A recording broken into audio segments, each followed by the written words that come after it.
ఇప్పుడు మరి చిరంజీవి గారు బాలయ్య ఎపిసోడ్ కోసం అందరూ ఎదురు చూశారు. నేను కూడా ఎదురు చూస్తున్నాను. అండ్ ఈ సీజన్లో సాధ్యం కాలేదా అది? సాధ్యం కాలేదని కాదు, చిరంజీవి గారు చాలా బిజీగా ఉన్నారు. ఆయన 3 సినిమాలు, కార్తీక మాసం మొదట్లో మీకు గుర్తుండే ఉంటుంది, బాబీతో సినిమా, మెహర్ రమేష్తో సినిమా, అలాగే గాడ్ ఫాదర్ షెడ్యూల్ ఒకేసారి స్టార్ట్ అయినాయి. ఆ టైంలో బాలయ్య బాబు గారికి ఆపరేషన్ జరిగింది. సో అది డేట్స్ మ్యాచ్ అవ్వలేదు. ప్లస్ యాజ్ అ రైటర్ నేను కూడా ఎక్కువ ప్రిపేర్ అవ్వలేకపోయాం. చిరంజీవి గారిని తీసుకురావటం బాలకృష్ణ గారితో అంటే షోని బాలకృష్ణ గారు అడిగే ప్రశ్నలు బాగుండాలి, ఆయన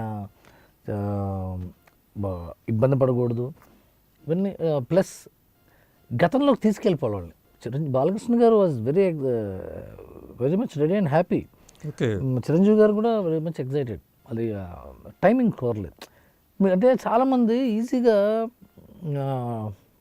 కాంట్రవర్షియల్గా ఉండడం కోసమో లేకపోతే సంచలనం చేయడం కోసమో ఇది అయితే మాట్లాడతారు, కానీ అంత ఉండదండి. అందరూ స్నేహంగా ఉంటారు. ఇప్పుడు మీరు అందుకనే మీరు రవితేజ్ షోలో చూసి తెలుస్తుంది. ఆయన బాలకృష్ణ గారు ఫ్లోలో అనేసాడు, రవితేజ్కి నాకు పడదు, చిరంజీవి బాలకృష్ణ ఫోన్లో మాట్లాడుకోరు. అవును, ఏంటి చెప్పిందా అది?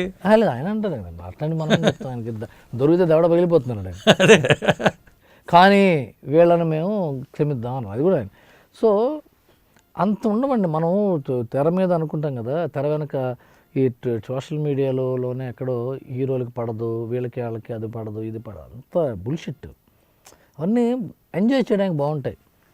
ఏంట్రా మీ వాడు అంటగా మా వాడు ఇంతగా, అవన్నీ